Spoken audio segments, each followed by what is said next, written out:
Good morning everyone.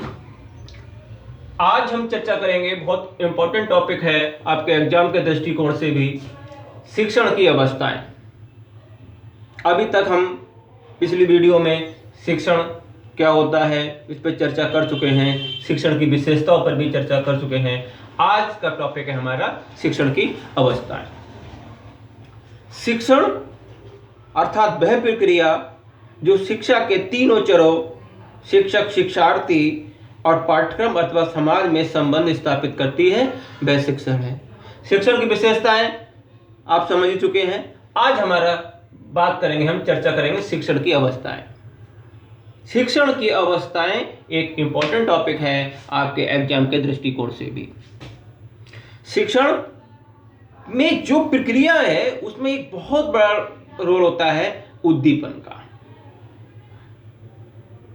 क्योंकि शिक्षण के माध्यम से हम वांछित व्यवहार परिवर्तन चाहते हैं, वांछित व्यवहार परिवर्तन करते हैं, लेकिन उन वांछित व्यवहार परिवर्तन के लिए हमें अनेक उद्दीपनों का सहारा लेना पड़ता है, उनका निर्धारण करना पड़ता है। और इन सब के लिए जो शिक्षण की प्रक्रिया चलती है वो निम्न की 3 अवस्थाओं में चलती है। 3 चरणों से गुजरती हुई शिक्षण की प्रक्रिया अपने वांछित उद्देश्यों और लक्ष्यों को पाने की चेष्टा करती है। तो शिक्षण की सबसे पहली जो प्रक्रिया है वो शिक्षण की पहली प्रक्रिया है पूर्व क्रिया अवस्था, प्री एक्टिव फेज, दूसरी अंतः क्रिया अवस्था, इंटर एक्टिव फेज, और तीसरी क्रिया पश्चात अवस्था, पोस्ट एक्टिव फेज। अगर साधारण तौर पर समझ लिया जाए तो क्लासरूम में आने से पहले एक शिक्षक जो तैयारी करता है, जो योजना बनाता है, जो अपना माइंड सेट करता है, वो सब पूर्व क्रियावस्था के अंतर्गत आ जाएंगी। अंतः क्रियावस्था, जब टीचर क्लासरूम के अंदर आने के बाद 45 मिनट 35 मिनट जो छात्रों के साथ अंतः क्रिया करता है, जो प्रस्तुतिकरण करता है, जो सब कुछ वो आ जाएगा आपका अंतः क्रिया अवस्था यानी इंटरएक्टिव फेज। और क्लासरूम के जाने के बाद जो चीजें होती हैं, चाहे वो मूल्यांकन हो, हमने अपने लक्ष्यों को प्राप्त किया, नहीं प्राप्त किया, किया तो किन स्तर तक प्राप्त किया, कि क्या सुधार की आवश्यकता है, सुधार किस में किया जाए, ये बहुत सी बातें हैं, वो सब आ जाएंगी शिक्षण की पूर्व क्रिया अवस्था के अंतर्गत। आज हम बात करेंगे, सबसे पहले बात करते हैं शिक्षण की पूर्व क्रिया अवस्था, जो कि शिक्षण की पहली अवस्था है। ठीक है, pre active phase of teaching. तो ये pre active phase of teaching क्या होती है? क्लासरूम में जाने से पहले की तैयारियां। ठीक है, शिक्षण की प्रक्रिया प्रारंभ करने से पहले हम क्या करते हैं? लक्ष्यों का निर्धारण करते हैं। लक्ष्य और उद्देश्यों में अंतर होता है। लक्ष्य छोटे छोटे, उद्देश्य बहुत बड़ा कॉन्सेप्ट है। एक उद्देश्य के अंतर्गत कई लक्ष्य हो सकते हैं। उद्देश्यों की पूर्णतः प्राप्ति नहीं की जा सकती है, पर लक्ष्यों की प्राप्ति की जा सकती है।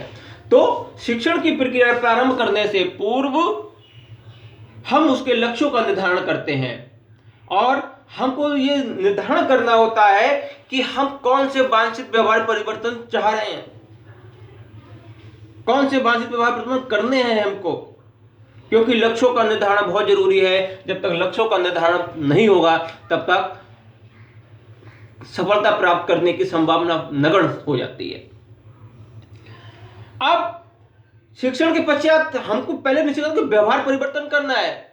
तो व्यवहार परिवर्तन, एक तो छात्रों के व्यवहार में पूर्व में भी परिवर्तन, और दूसरा अंतिम व्यवहार के रूप में परिवर्तन। इन दोनों को बातों को लेकर हम चलते हैं। वो कहलाया गया है कि शैक्षिक लक्ष्यों का निर्धारण। शैक्षिक लक्ष्यों का निर्धारण। तो सबसे पहले शिक्षण की पूर्व क्रिया अवस्था में हम तैयार करते हैं शैक्षिक लक्ष्यों का निर्धारण, कि हमारे शैक्षिक लक्ष्य क्या होंगे, उन लक्ष्यों को हमको कैसे प्राप्त करना है, उन लक्ष्यों की प्राप्ति किस सीमा तक होनी चाहिए, उन लक्ष्यों की प्राप्ति के लिए हम क्या तैयारियां करें, उन लक्ष्यों की प्राप्ति के लिए हमको कौन सा मेथड अपनाना है, ये आगे वाले चरण में आ जाएगा।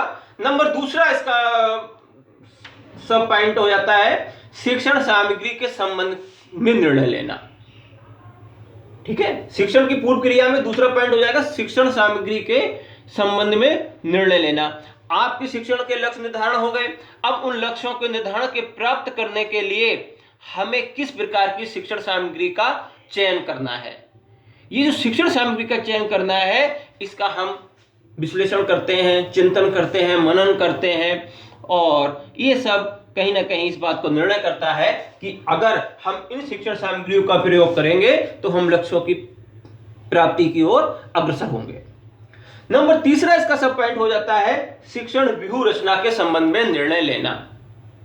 शिक्षण के उद्देश्य निर्धारित हो गए, हमने शिक्षण सामग्री निर्धारण कर ली।